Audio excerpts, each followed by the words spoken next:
Hello, ladies and gentlemen, boys and girls, college football fans across the nation and around the world. This is Tim May with the Tim May Podcast. I call all my podcasts special. This is another special one because I've got a special guest on by the name of Kirk Herbstreit. He joined me last year before Ohio State played Clemson in a college football playoff semifinal, that forgettable college football playoff semifinal, the college football playoff semifinal that was yanked from Ohio State's grasp by a replay official. And kind of like what we saw a little bit of evidence of that on Saturday night. My friend Awesome Ward, who's joining me as he usually does. I mean, where that call came from, that in fact Justin Fields did not run out the clock after taking a snap, taking 3 or 4 steps backwards and then slowly kneeling. That wasn't enough to kill 2 seconds off of a clock.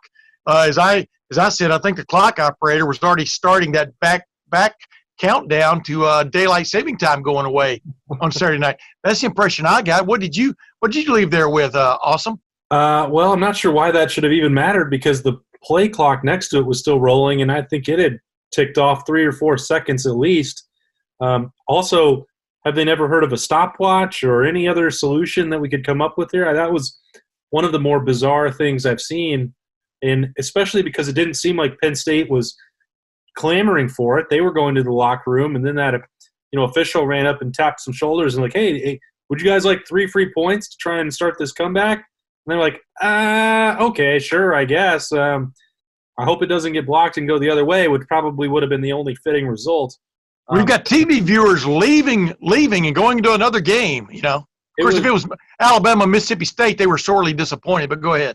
I just can't – it's like you talked about the Fiesta Bowl. The officiating incompetence is just out of control, and I've always been a person that makes sure to say, hey, don't blame the officials for games. They have a very hard job, but at some point when these things just stack up over and over, you got to wonder if there's other underlying issues that have to be addressed. That was absolutely crazy.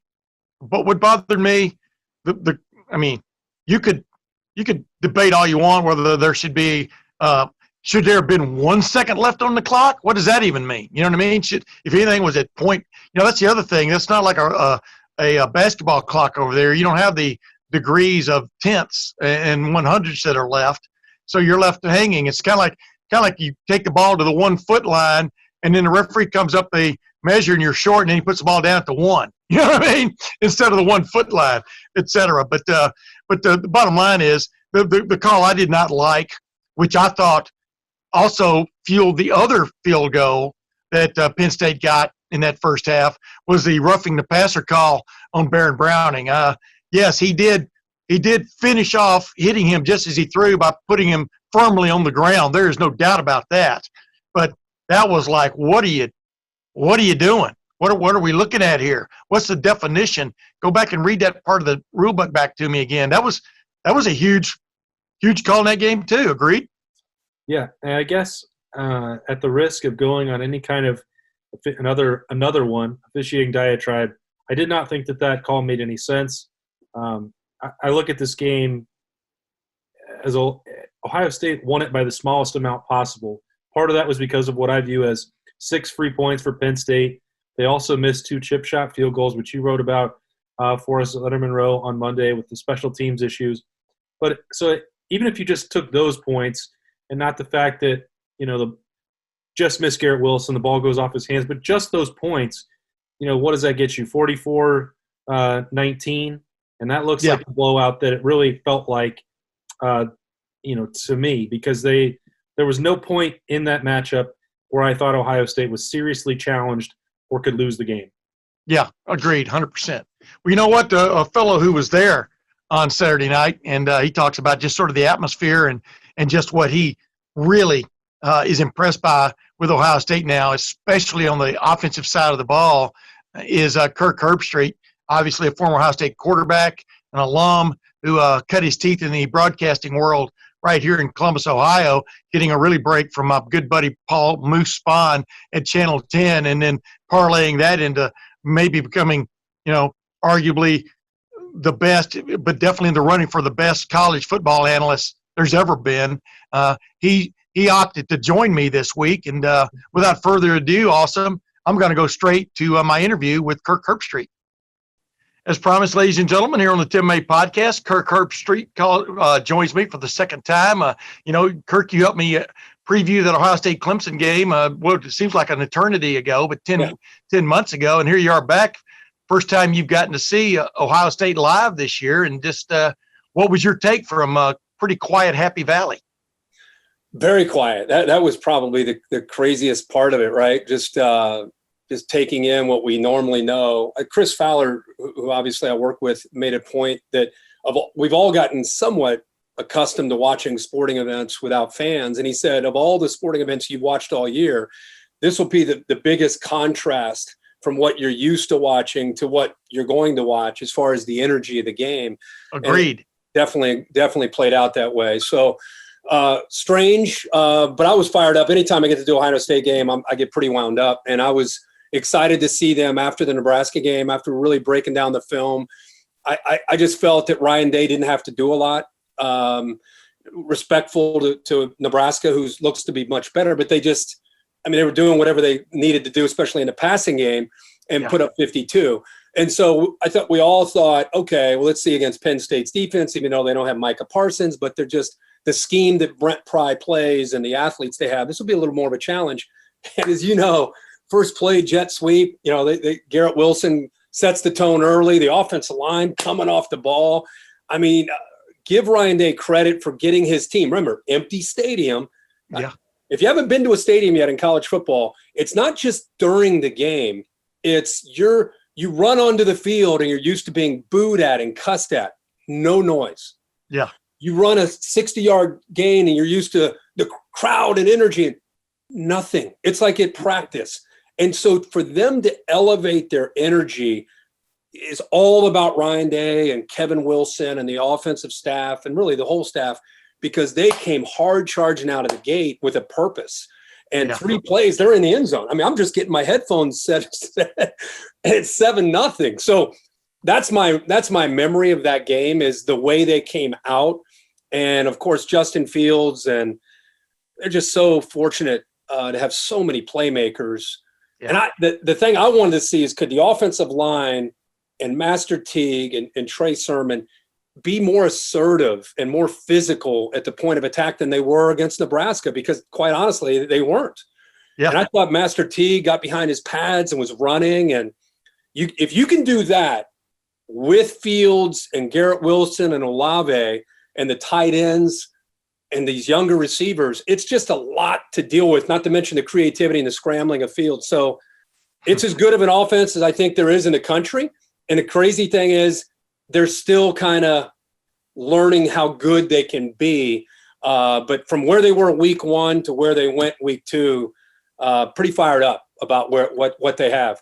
You made a great point after the second Rutgers touchdown. I think it was the second one, the little, I call it it was kind of the pop-up pass, the step-up pop-up pass, except he didn't really jump in the air like Tebow or somebody. But the point was, it's been a new era in Ohio State football for a while, but this is definitely past the new era from the standpoint of Ryan Day will be bold. He will be audacious with his play calling. Like he even says, your heart's in your throat when you make a call like that, because it goes against conventional wisdom to a certain extent, but that's where they are in their offensive evolution. But I thought, like you just pointed out, they got a lot of criticism from the week before of not having a running attack. What does Ryan Day do? First 3 plays of the game, jet sweep, handoff to Garrett Wilson, 62, and then Master Teague 2 carries into the end zone. And it was like no passes thrown, 75 yards. Well, there's your statement. And then, how would you explain Ryan Day in a nutshell? You've gotten to talk to him a lot. Oh, yeah. He is a different dude to Urban Meyer, to John Cooper, to Jim Trussell, to Earl Bruce. But explain him to people who don't really understand what he's about. One of my favorite guys. I didn't know him at all. Chip told me a lot about him. He played for Chip Kelly. Yeah. And so Chip would kind of shed some light. This is when he came over as an OC.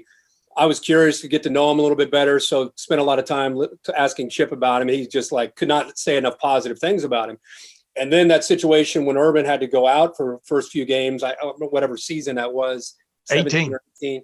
and he stepped in. And it's a tough thing to do, man. Even though you have a talented team, but to not try to be Urban Meyer, but to be comfortable in your own skin, to be Ryan Day, tough. And I thought he passed that time in his career with flying colors, and it probably gave him the opportunity to become the guy on the back end of it. And so I've gotten to know him really, really well since all of that. And I can't say enough about what a person he is. And, when you get him in the off season, you're just kind of talking to him about life. He's just one of those guys. He's a dad, and I think he treats his program with the players like a dad. Now, on game day, he's as intense of a play caller as you're going to meet. He probably reminds me the most of Lincoln Riley, because they're both very similar, kind of subdued, really chill, nice guys off the field and away from the game. And then they're kind of savants with their play calling and the way they see the field. They're very similar, and they're super intense on the day of the game. And I think you make a great point, and I think people need to really embrace this and appreciate 3rd and 1, not just Ryan Day, but Ryan Day's confidence in Justin Fields. I don't think he fears the consequences. So it's like he's not going to just quarterback sneak it all the time or just hand it off to Teague. He may fake that and get you out of position and throw a crosser at 25 yards to Chris Olave. It's like, holy cow. What happened to the safe way, win the surest way? That's not Ryan Day. And I think it's not just right. Again, got to give Justin Fields credit for his willingness to be that guy. Next year, you might not see that approach from Ryan Day because he's working in a young quarterback. But right now, he's like, I trust Justin. I trust my playmakers. If we miss it, throw our great defense out there. We're ready to go. So I think it's a combination of a lot of things. But boy, do I appreciate it watching that, because you just watch college football all day Saturday and watch how many guys that call plays have that aggressive approach.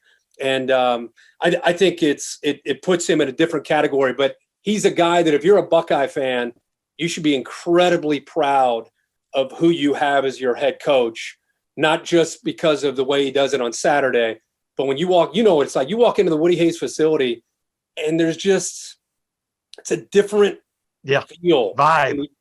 Different feel in the air over there with him in charge. Yeah. Interesting too. I mean, you brought this up while you were talking there, and you didn't say it like I've said it, but you can tell when a head coach and the play caller has confidence in his quarterback. I wrote a story about that for LettermenRow.com earlier this year, where I talked about it's kind of like you can learn French, as anybody can. When you learn to think in French, like it appears Justin Fields is doing now, thinking in the same language and thought patterns as Ryan Day. Both of you trust each other, and it is obvious he trusts Justin Fields to put the ball on the money 9 times out of 10, but not just put the ball on the money, but to see what he's seeing. You know what I mean? And such a great way of saying it for fans to understand it. When you start thinking the language instead of just understanding it, but you're thinking it that way. And Justin told me something. I did a Zoom with him really the last couple of weeks, and he told me something about quarantine and the Big Ten shutting things down, and all of us on the outside are like, oh man, how are they going to manage all this, and what's it been like for the players? He went opposite. He went, what a great time to plug in with Ryan Day, one-on-one in the film room, working on mechanics, studying and learning about my feet, working through my progressions, which, by the way, is the area I think he's improved the most, is a willingness to not – usually last year he'd see that primary one hitch, it's taken away. His instincts would take over and he'd want to go. Now you'll see his feet. But look at his feet, how much calmer they are. He's kind of working his way now through. And then the last resort is him going. But he credits all that off time when all of us were panicking and watching the news and what's going on in the world. He's in a film room, hanging out with one of the best offensive minds, not just in college football, but in football. And so he really took advantage of that time. So I think you're seeing the fruition of that playing itself out. That was a big emphasis, and he deserves a lot of credit, because I think he and this offense is still, I don't want to say scratching the surface, but they're far from a finished product. And I think I didn't think they could be any better than they were last year, but man, we're all JK guys. Every time you hand off to JK, you hold your breath. He could go 80. and they don't have that this year. But I still think they can do it differently and be more physical in the run game.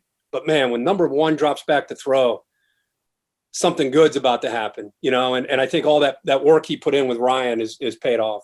Yeah, and then, you know, you touched on, I mean, college football forever. Ever since I started going to Alabama games with my dad back in the early 60s, it's a revolving door, you know. I mean, from who you've got, and you adapt and move on. And man, you are so you are so obligated, in my opinion, to take advantage of a superstar when you get one, you know. And the great thing about Ohio State is they've had really good quarterbacks through the last couple of years. But I wanted to get your take on this because you played the position at Ohio State, Kirk, way back when. And by the way, it is way back when now. I don't know if you know that or not. Yeah, I know. You know, you're still a youngish. You're still a youngish looking. Is this the best? Does Justin have the capability or the possibility of maybe being the best we've seen at Ohio State? I mean, just the overall. Yeah. You know, like people ask me, well, what about Art Schlichter? Art Schlichter was a hell of a player. He wasn't as physically gifted, and he was physically gifted, but he wasn't as physically gifted as Justin is. He was a really good passer, but not, I don't think you know, and there are guys you can compare him to, but do you sense as an alum, et cetera, that this might be the best quarterback yet to have played at Ohio State? No question.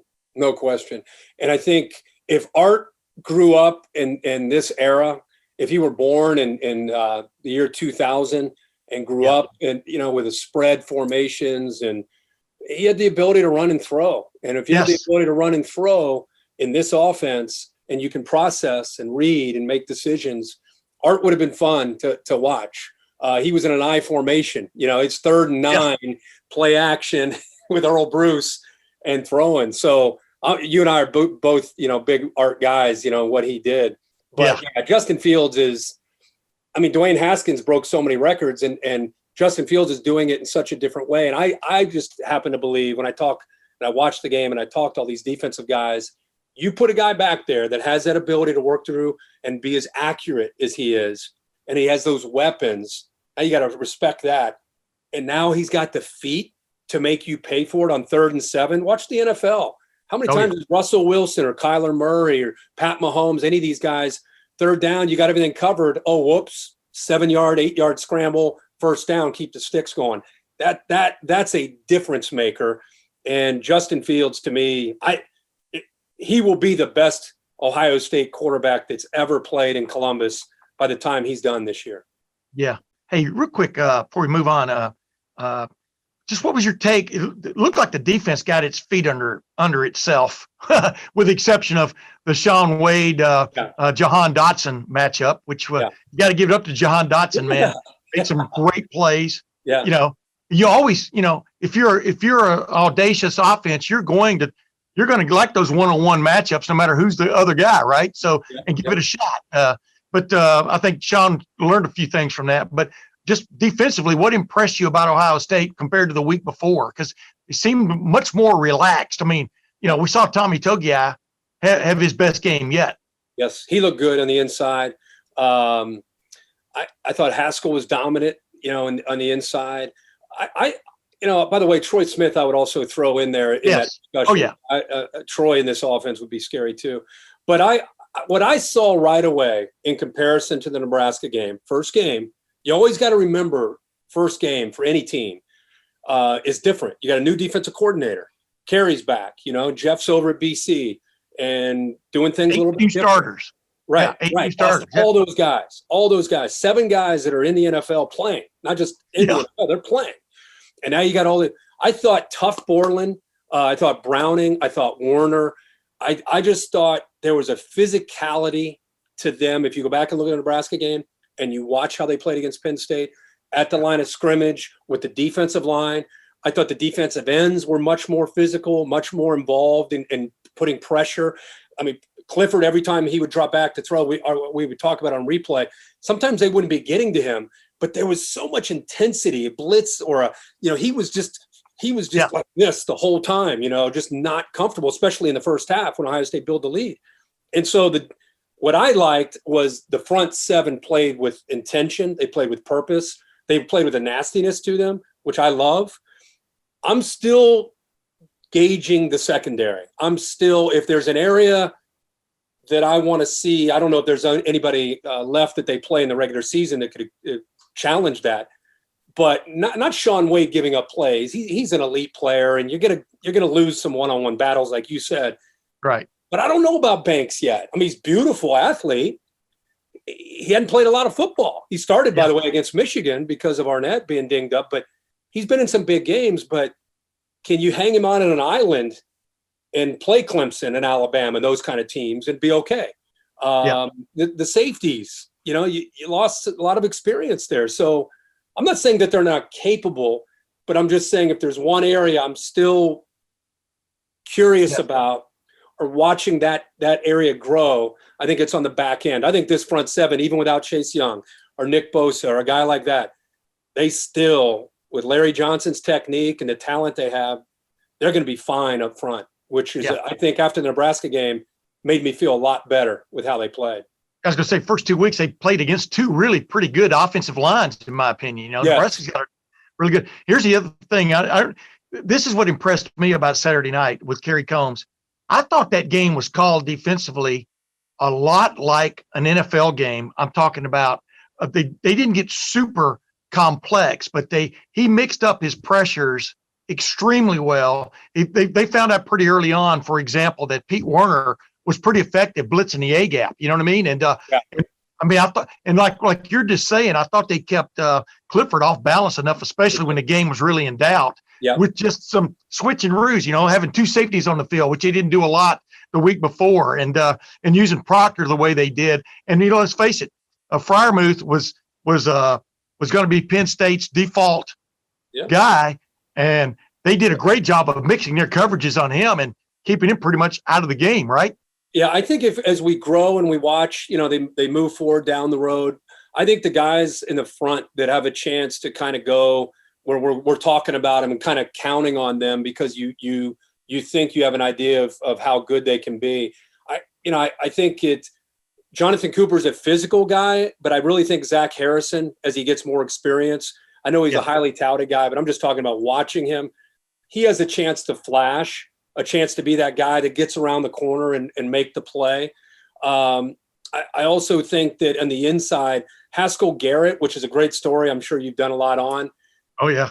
I didn't realize he had hands like that and an ability to be thud and get off. Yeah. They've always, Devon Hamilton was that guy last year. They've always kind of had a guy in there that was slippery. And this guy's more of a brute. He's more of like hit you on top of the head and throw you and be a force. So I really think Haskell Garrett is the guy that we're going to keep watching be a disruptor. Even though Togi got all the attention with the sacks, 92 is flashing to me. And like I said, I think 9 off the edge will be the guy. Yeah, 92. And 92 changed the game the week before against Nebraska. Coming in second quarter, just made two straight plays, which just flipped the script, from a defensive standpoint. It's just the spark. All they needed was that spark, and he provided it. And you're right, Haskell Garrett, he wouldn't be the guy you want to be the bouncer. He's the guy you want to be leading you into the club and getting the bouncer out of the way. And then boom, immediately going to the door. You know what I'm saying? Yeah. Oh, you're right. Walking backwards like you look like you're leaving. You know what I mean? You know what's great about it is you know what's great about it is he has like I don't know with what he went through in August, if he has a fire. A fire or a newfound love or appreciation. Sometimes guys go through something that potentially takes the game away from them. Yeah. And man, they come back. I just have never seen, because he was a little bit of a down the line guy. He played some, but he wasn't the guy. I just didn't know. I'm learning every rep that I watch him, and I'm loving the intensity that he plays with. Anytime, as you know, you get inside defensive linemen or 300-pound people to play hard every snap, it's hard to find that. And then you throw in his skill set and the technique from Larry, and I'm just telling you, 92 is going to be an enforcer. Yeah, I wrote about that, and we've talked about that on LettermenRow.com a bunch. The fact that I thought the two most underrated guys that they lost last year were Devon Hamilton and Jayshon Cornell, because they brought it every play they were in there. And to have guys step up who've been waiting, you don't really know about these guys. They may have flashed a little, but you don't know that day in and day out, because even though they rotate guys in there, you still got to have those top two studs, right? Exactly. And I think Togiai and Haskell Garrett give them a big pop. You know, 100%. if they could just get that out of Antoine Jackson, they'd really have something going. Yeah, and Hey, I don't know. go I ahead. don't know much about some of the depth that they have there. I know Antoine Jackson plays a lot. Jerron Cage could be in there. I mean, some of those guys. Vincent played. Yeah, a Teron little bit. Vincent's coming off another injury, but he kind of played a little bit, I think, the other I mean, night. he So, was a really highly touted. oh yeah, And a guy that could be twitchy and kind of quick, at least coming in. So yeah, that position's one of those where they just keep kind of working in their individual drills and working with Larry Johnson. And next thing you're watching them and you're like, where in the heck has this guy been? I wouldn't give up on any of them with Larry Yeah. Johnson coaching them. yeah, and they were inspired for him the other night, obviously, because he's returning to the place where he probably should have gotten a shot at being the head coach there. Yeah. And I thought got real short shrift, but that's another story. And by the way, the great thing about Togiai, I've always believed, and I don't know if you do, I just think, man, when you can affect the A gap, you want to affect it on both sides of the ball, man. When you've got Wyatt Davis and Josh Myers and Harry Miller, but then when you've got a guy that attacks like Devon Hamilton did last year, like Tommy Togiai appears like he's ready to do, the strongest man on the team, it just changes everything about your defense. I mean, makes everybody more effective. And, you throw Tough Borland in there behind him. Yes. You could say that, Tough, let me tell you, that dude's played so much football that he's allowed to play, and Spiels could tell you this, when you play that much football, let's say we clocked him and he's, I don't know what he runs. Let's say he's a 4.6, but he plays at a 4.5 because he sees things and he sees a back off set to the left. He's communicating. The tight ends here, they motion. A lot of linebackers who run 4.4, I've watched in the SEC in places, they see motion, they go trips into the boundary. They're looking over to the coach. Tough Borland, there's nothing that you can't do where he's not communicating, making sure, and that you can't put a value on having that. So you mentioned the two in the middle, but then you throw Borland right behind them, and that's a really good thing to have in that front seven. Yeah, and it's obvious Pete Werner's playing with some savvy, man. I mean, they switched him over to the weak side, like the will linebacker, which I told him is kind of like becoming like the lead singer in a group. You know what I mean? You go from backup singer to lead singer now, but now you got to deliver. I thought he delivered the other night pretty well. Yeah, it's more versatility, more playmaking opportunities for where they have him now, but he has it. I mean, he's essentially skill set of a safety. They put him at linebacker, so he can bounce and do a lot of different things for him. Yeah, he's sort of the present day Sam Hubbard, Hey, real quick, just give me your take on what's going on in Michigan. Like you, a week ago, I watched them decimate Minnesota after, but Minnesota had some problems from a personnel standpoint because of COVID and stuff. But I watched them just handle Minnesota pretty well. But Joe Milton, wow, he's touching some buttons there that hadn't been touched in recent times by Michigan quarterbacks in the cockpit, and I'm just going, and then we watched that. It was I wouldn't call it, I don't know if fiasco is the right word. You're 3-touchdown favorite against your in-state rival or whatever it was, 3 touchdowns, I think. Not that matters. You know enough about football to know that doesn't always matter. Yeah. But what did you see that really troubles you, if in fact that's the correct term, from Michigan? Because Jim Harbaugh's feeling the heat like he's never felt before, I think, this week. Yeah, I mean, obviously he's never beat Ohio State, and we've lived that in the old days with John Cooper. You know what kind of cloud. You could be playing Michigan State, or you could be playing Indiana, or you could be playing Illinois. There's just kind of that cloud that never goes away, that at any point can turn into lightning. And all of a sudden you're taking cover, right? And good analogy. Ohio State lived with that for a long time. So we can appreciate what he's dealing with, being at 0-5. They're not winning bowl games. I think they're 1-4. They're not beating top 10 teams. They're 1-6 now against Michigan State and Ohio State at home. And so there's nowhere to escape that if you're a player, and you feel that if you're a player. And, you come into a new year, even though that cloud's there, and they beat Minnesota soundly with a new quarterback. And like you said, you and I and everybody were like, hey, defense looks like they're good. And, hey, this looks like a solid Michigan team. And what I saw in the Michigan State game is Michigan State lost the week before. They had 7 turnovers against Rutgers. And you're like, poor Mel, this is going to be a long year. they come back, kind of backed into a corner and played angry in the way you should play in a rivalry game. Michigan didn't. Michigan looked like they were at a Saturday morning practice. They were moving it from the facility over to the stadium. Okay, we'll go over to the stadium and have a scrimmage. That's what it felt like. Yeah, that's what it felt like. They were out playing a scrimmage. And that's, of course, the coach's responsibility to get them up to a level of nastiness to play in a game. And let me interrupt you. That's exactly the feeling I had watching that game. The exact same feeling. One team, no offense, seemed to want it more for one, but and the other team thought it was just going to be handed to, it was going to be an exercise. Go ahead. Yeah. I don't think they felt threatened. And that's always the danger of going into a game where you feel like, and Jim probably tried everything he could to get them ready. So we could break down. They didn't run the ball the way they did the previous week. The secondary was giving up some big plays. There was a freshman from Michigan State, Ricky White. He had almost 200 yards receiving by himself. Lombardi's been there. He played some last year. It's not like, you're worried about how you're going to defend with respect to Lombardi, but he was throwing it around and Don Brown plays that leave corners on an island kind of defense. So, we could break all the XOs down all you want, but I think what I took away from that is this team just showed up flat, not inspired, and got out hustled and out coached, and they just got outperformed and in a rivalry game. And now they're 1-1. There's that dark cloud now with the thunder and lightning, and they're going to Bloomington, and it's the completely clear skies. Tom Allen, who's come close against Ohio State, he's come close against Michigan, he's come close against Penn State coming into this year, has a landmark win against Penn State, follows it up with a solid performance against Rutgers. Here the Hoosiers are 2-0 and saying, hey, we've played with Michigan before. Let's take care of business. So you kind of have teams emotionally going in two different directions, at least coming in.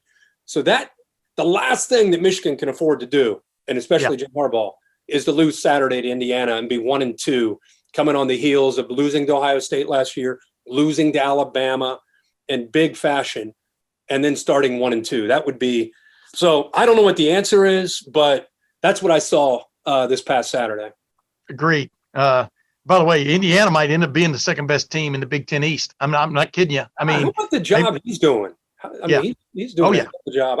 I still think Penn State, if they can lick their wounds being 0-2, has a pretty good shot to run the table. I think Penn State could win out, but we're learning things. You know how it is. We thought Michigan was good, and then it's like it's just one of those years. It's really hard to get a handle on some of this. Yeah, I've only got a couple more minutes with you. Let me ask you this. I'm looking at the top three in the nation. To me, are exactly what we thought they would be.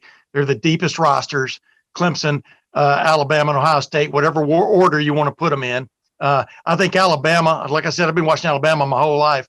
Alabama, I think, has its most potent offense ever because of the Najee Harris on top of the big-time pro passing game. There is no doubt about it. They don't have that running quarterback. So far, they haven't really needed him. But Mac Jones, oh my goodness. And I know, Clemson's got a couple of Herbstreits on their roster, so it's got to be good, right? But no, but my point is there's no surprise who the top three are, right? No. It's just every week, every way you want to put them, right? Go ahead. Yeah, and with me, I do like a thing on Sunday where I release what I think of the top four. And I've had Clemson up there at 1 until this past week.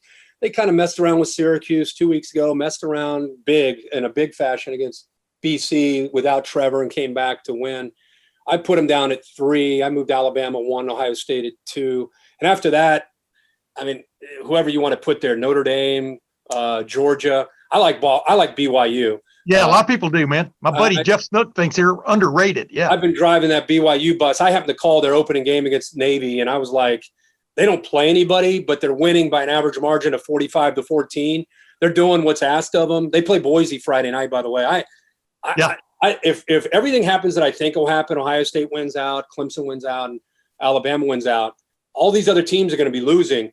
Why not BYU? If they're undefeated, I think BYU should be that fourth team. They got an NFL quarterback, physical at the line of scrimmage. They can run the ball. They can throw it around. Defense is good. So don't be shocked that BYU keeps kind of inching up.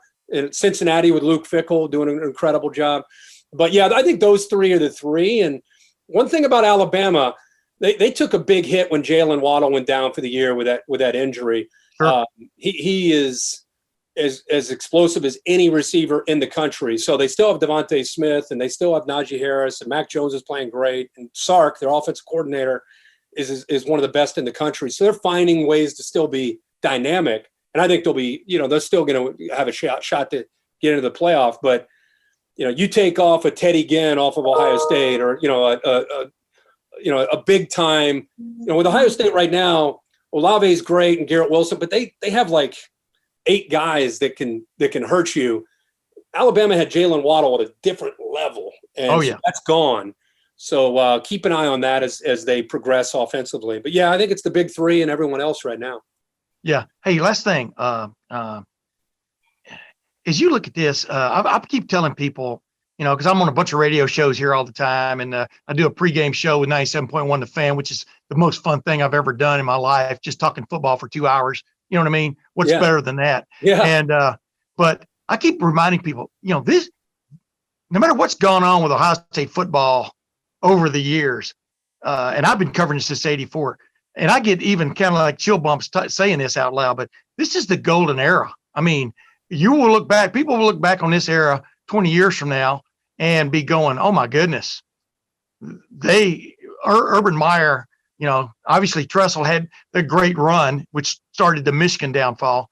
And, but this Urban Meyer and now Ryan Day era is, wow, this is elite football. They don't, you're not going to always win the national championship. Even Alabama doesn't do that.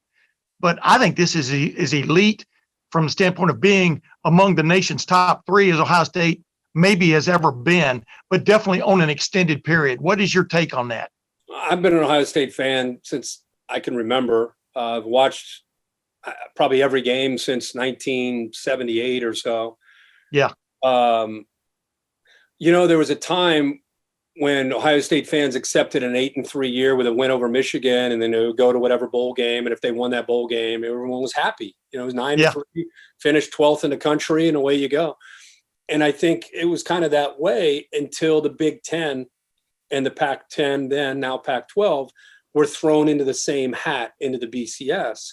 And Jim Tressel had the breakthrough moment in 2002, because remember, the Big Ten was connected to the Rose Bowl. So you had Miami, and you had Oklahoma, and you had all these teams, Notre Dame. They were all kind of playing in their own pool.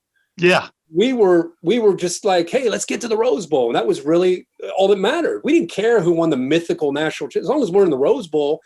And if you didn't make the Rose Bowl, it was a dejection, but that was really all you cared about.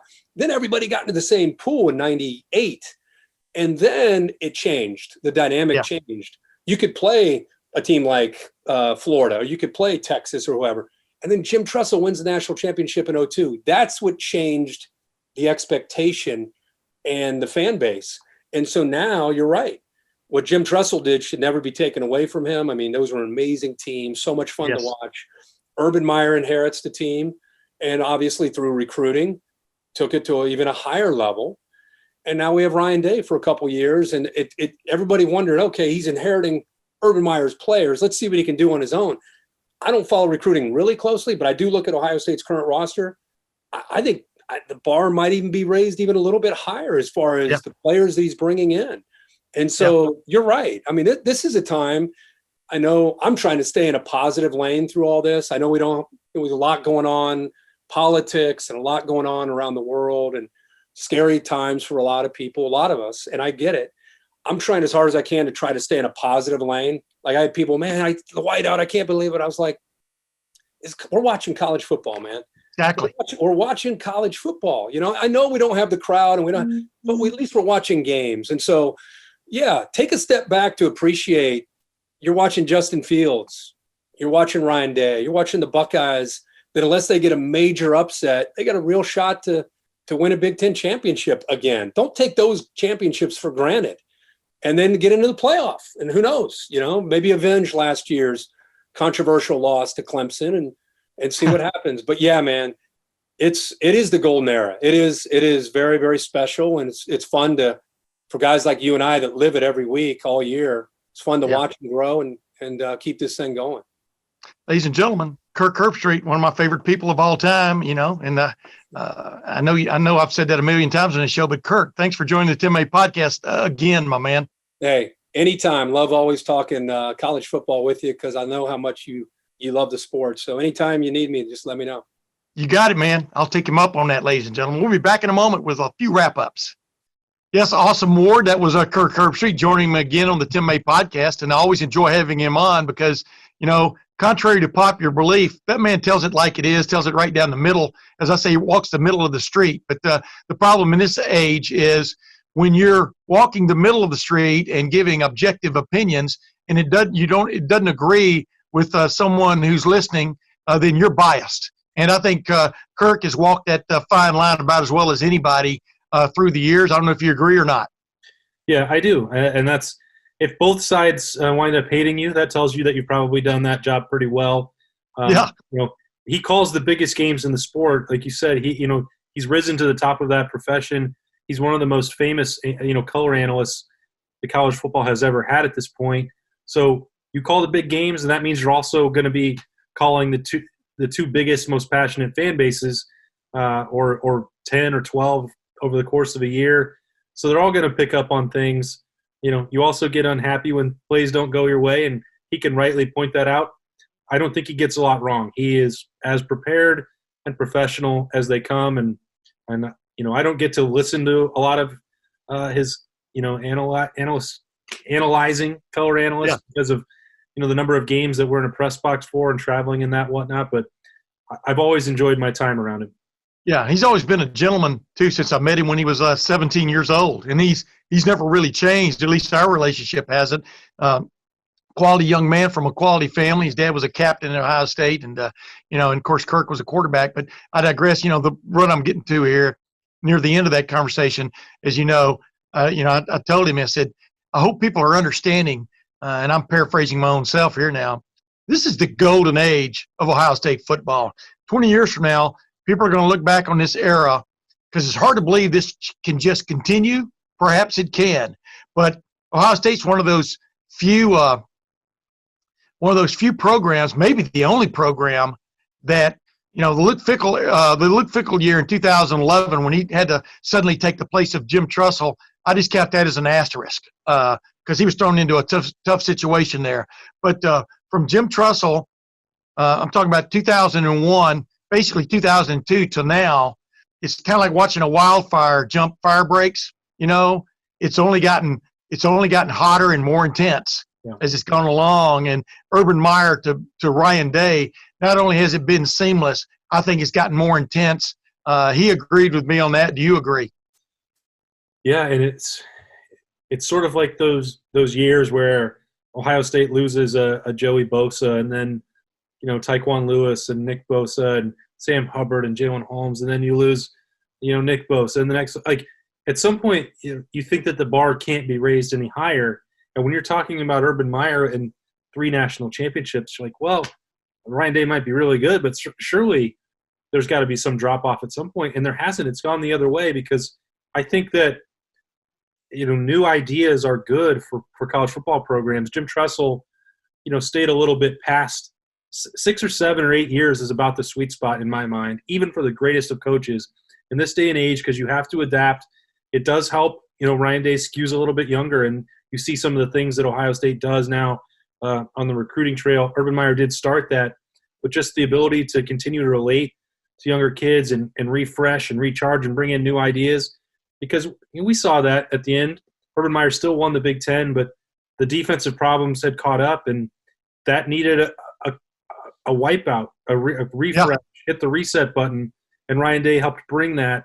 And that's, I think, elevated it more than anything, is that the defense is catching up with what was so phenomenal on offense. Yeah, and this offense, though, it's gone to another level again this year. I thought it did to a certain extent last year. But now you've got a real pro passing game. And then Ryan Day, as Kirk and I talked about, he's audacious. And by that I mean he's audacious, and he is bound to determine his team be tough, and he's bound to determine that there be no real doubts within his team. What were we all talking about a week ago? their running game. Running game just wasn't as crisp. And I pointed out there were reasons for that. Number one, you had 2 new starters on the offensive line. You had running backs who'd never really been the guys yet at Ohio State, had been kind of there. But then you're playing against an awkward front, a odd man front with Nebraska, where they were kind of like changing almost every play, who was coming, who wasn't, blah, blah, blah. That makes it a tough debut kind of to go against if you're an offensive line and an offense. You come out against a more conventional Penn State on Saturday night.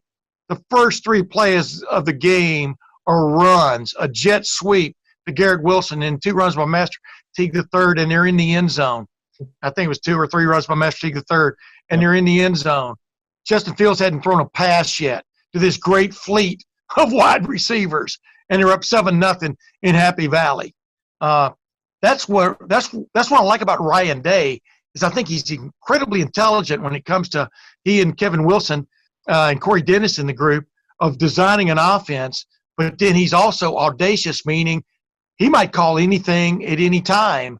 And I think that's – and like he talked about, calling that little pop pass to Jeremy Ruckert, that was a little bit of a heart into your throat kind of moment, because if you don't convert it, you look like a fool, kind of like what happened to Michigan on Saturday. They put the Wildcat in there, and then they throw the little pass to the tight end, and it's barely tipped out of the way by Antoine Simmons, a guy who Joe Milton claims he never heard of for Saturday. And you know what I'm saying? But my point is, he's not afraid. Not only does he have the weapons, I'm talking about Ryan Day, he's not afraid to play offense. Yeah, I think, the 4th down calls to put the game away show you who Ryan Day is and how much faith he has in his team. The other part is what you touched on earlier, Tim, that last week we spent it talking about the rushing attack and how it might get better from week 1 to week 2, or, the other really trendy thing to break down was there wasn't that much defensive pressure from the front. So what happened the very next week? Well, he's got a lot of talented players. He's also got a talented coaching staff, and he also knows how to push the right buttons. So what happens? We saw this again last year, that opening drive against Penn State where they ran it down the throat. It was like, hey, you haven't been challenged. Well, all right, here you go. The running attack comes out 200 yards at Penn State. Yeah, the new wrinkle, something that you and I have been talking about for a year, where when you go under center, you can add some of these more of these jet sweeps and ghost motions and things like that to help the rushing attack. Shows it right off the bat. No, that doesn't even wait. Not a gadget. Here it is. Here's play 1. Yeah. Hope you can adjust to it, or you're going to be worried about it for the rest of the game. And then the defensive line, my goodness. I mean, no one would ever around here or in Happy Valley question Larry Johnson's ability. I certainly didn't. But it was an area where, hey, from week 1 to week 2, where can you get better? Well, Jonathan Cooper, Tommy Togiai, Haskell Garrett again, Zach Harrison, they answered that question about as emphatically as you possibly could. Yeah, absolutely. Tommy Togiai, have a game, right? I mean, 3 sacks, asserted himself like – I do have a question, wouldn't believe – and then what? I do have a question on the sacks. I feel like every time that we cover a game in State College that the stat sheet is wrong. Yeah. And I thought that Jonathan Cooper should have at least got a half on that last one that went to Tommy Togiai. So this is inside baseball, but I'm trying to, get the instant reaction, snap judgments to go. We file it at the buzzer. Yeah. And I'm sitting there, I'm waiting, like, is the stat sheet going to refresh? Like, did Cooper get part of that? And it just said Togiai, and I couldn't believe it because, like, I thought for sure that Cooper, if not even getting it solo, had at least an assist on that one. Well, sometimes, though, it's hard to mark those things down clearly when you got tears in your eyes. You know what I mean? And that might have been the case over there where they're stat keepers because, like I pointed out in a little story I wrote about, obviously special teams can be a lot better than they were on Saturday night. You missed 2 chip shot field goals. Like you said, the game, we were talking about this earlier, the game would have been really skewed the game, the final score, et cetera, kind of skewed the real dominance that Ohio State portrayed on Saturday night. But anytime you win by double figures in Happy Valley, go look it up, man. That's reason to rejoice. And you're right, man, with Tommy Togiai getting on the beam. But just think about the things, I talked about that with Kirk, is the things that opened up from an A-gap situation with blitzing. I thought that was a very well called defensive game by Kerry Combs. They mixed things up really well, didn't get crazy, but they mixed things up really well with their pressures and stuff, and occasionally bringing Pete Werner, occasionally bringing Tough Borland. couple of times I think they even brought both of them, brought Baron Browning on occasion, mixed up their coverages on Freiermuth. And I thought that instead of just putting one guy on him and us going, hey, he shut him down, they had 3 or 4 guys involved in shutting him down, and they did shut him down. He's their default player when everything else goes wrong, throw it to the big guy. And I thought Ohio State did a great job on him. Some one-on-one balls, that's why they call them 50-50 balls. And Sean Wade definitely knows what a 50-50 ball is right now. Yeah.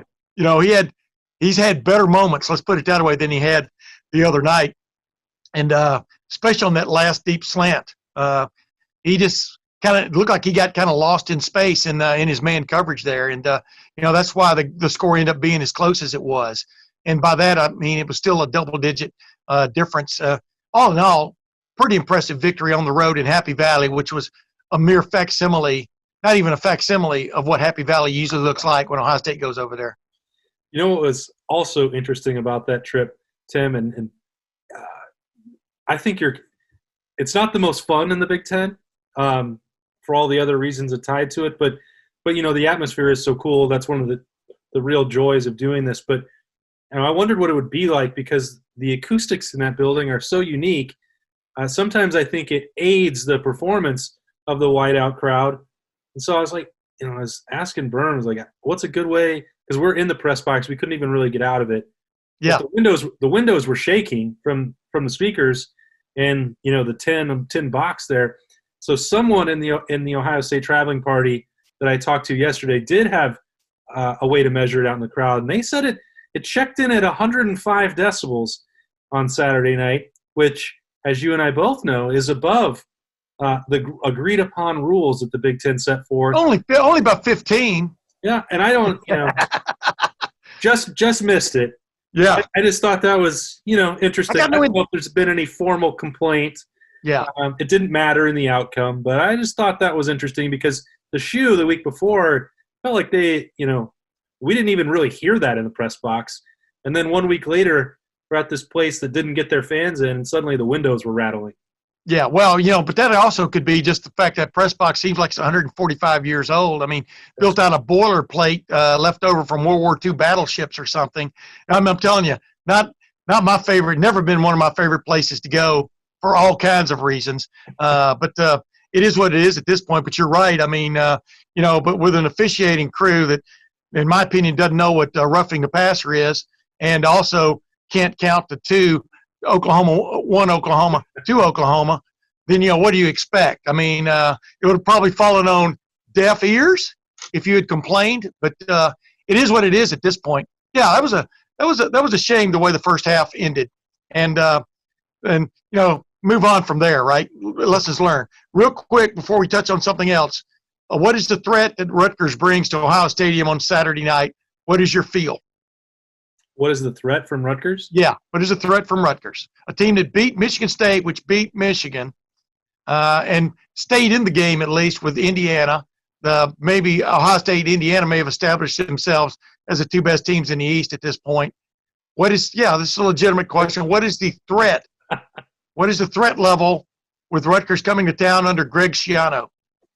I feel like you were setting me up. I was. The threat level. It's like volleyball. I'm the volleyball. I'm the libero. 0. The threat level is boredom. The threat level is disinterest. The threat level is, are they safe in New Jersey? Are they going to spread something through your team? On the physical field in that game, there is no way in hell that Rutgers can beat Ohio State or even challenge them. And frankly, I have a hard time imagining how that's ever going to change, but it certainly won't on Saturday. Well, I saw an odds maker put out a list of Ohio State's remaining games. I think there's a 1.2% chance of Rutgers winning. So you're saying there's a chance. I'd like to have some of what he's drinking. Yeah.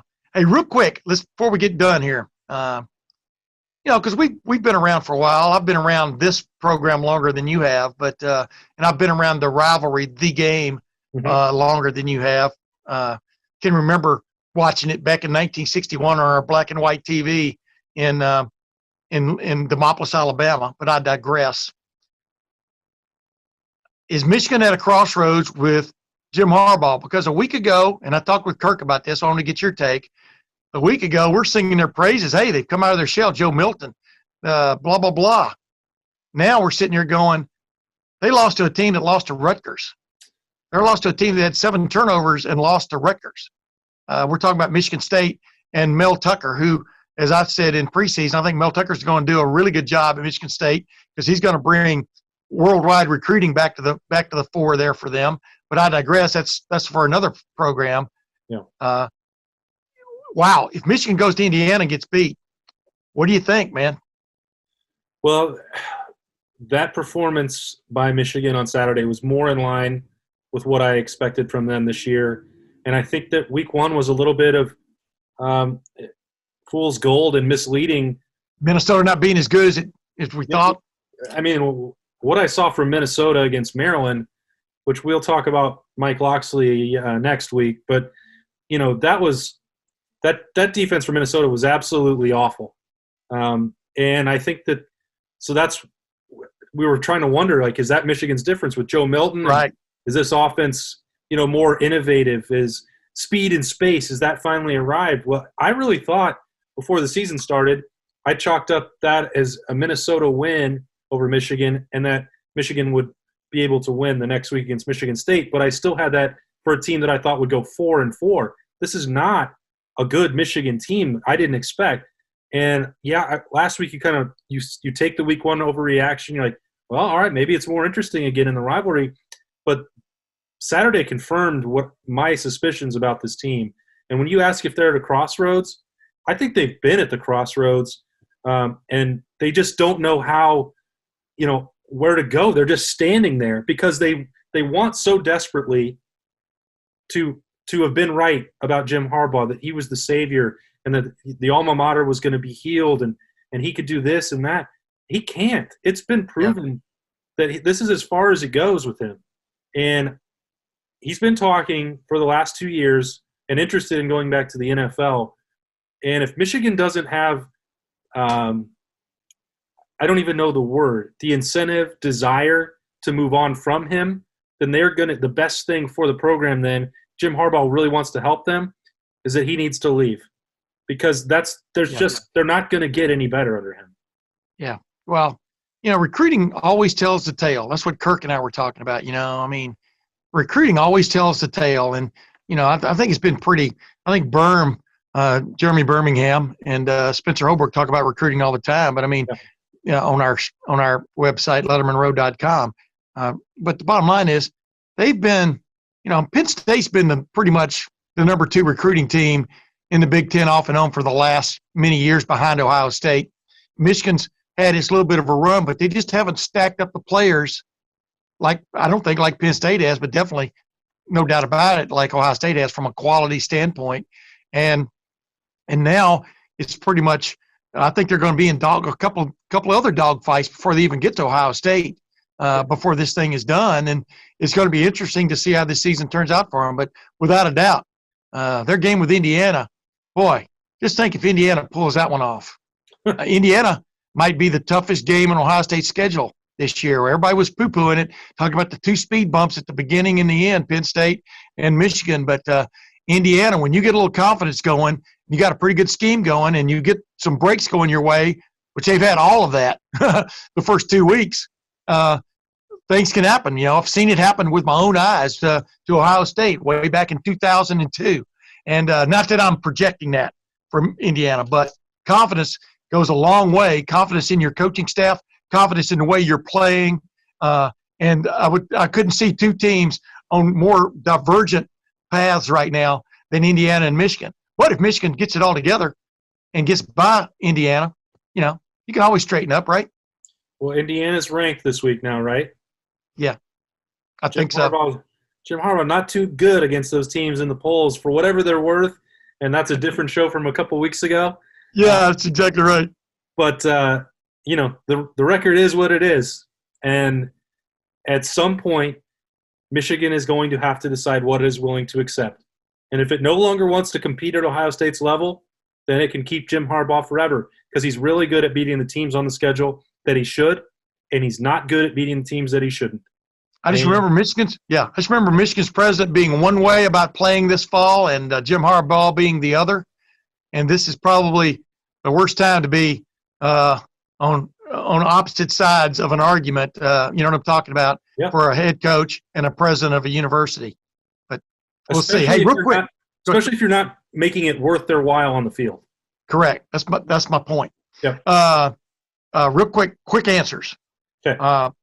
We all know Tommy Togiai and Justin Fields were defensive player of the week and co-offensive player of the week, respectively, in the Big Ten. Who else? Just give me one name and one reason why. One guy, not five. One guy who caught your eye on Saturday that you think is going to be being a factor down the road for Ohio State.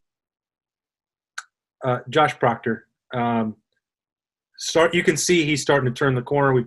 I know he's kind of a favorite on this podcast. We talk about him all the time. Yeah. He was lining up in some more coverage situations. You talked about stopping Freiermuth. He was part of that at some point. Yes. I think you see the light coming on, and I think if this Cam Brown injury lingers the way I expect that it will, yes, you're going to have to – Kerry Combs will have to come up with some other solutions in the secondary. That'll probably be some Marcus Williamson, more load for him. Definitely going to be more for Proctor. Maybe it's so I know you told me not to name five guys, but I'm definitely the point of why Proctor is important. He's going to have to be on the field if one of these guys is taken out.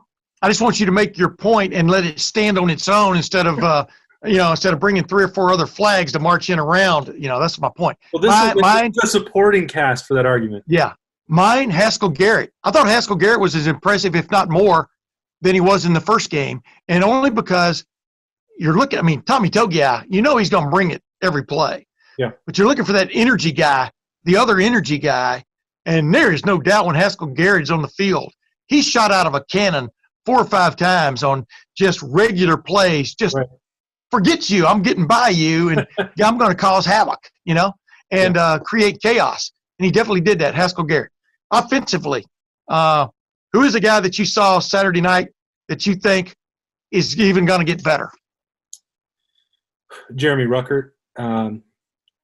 The stat line wait a minute. You sure that wasn't just his game where they throw the dog the bone and they put him back in the kennel? Yeah. I mean, it could always be that. There's always that danger at tight end. And I don't think that the stats are going to go crazy. It's too obvious to just say Chris Olave and Garrett Wilson can keep getting better, so I won't. But, the tight ends collectively caught 6 balls in that game, Tim. And that's, you don't see that very often. And I don't know that that's going to happen every single week. But sort of the same way with the jet sweep and that wrinkle in the offense, that's another part that they can explore. Oh, yeah. And I think it was 4 for 25 for Ruckert. It's not crazy, but you score twice, that's going to give teams a lot to think about in the red zone. You had those couple drives that Ohio State didn't finish off, but when you're talking about having all hands on deck against an Alabama or a Clemson, he has shown a knack, especially you're just taking the last 4 or 5 weeks of last season and carrying it over now. Yeah. He's building into something now. Hey, Luke Farrell, what's his status for people who want to know? He came back in the game late, which tells you they don't have lingering concerns with him. Yeah. This is an interesting week.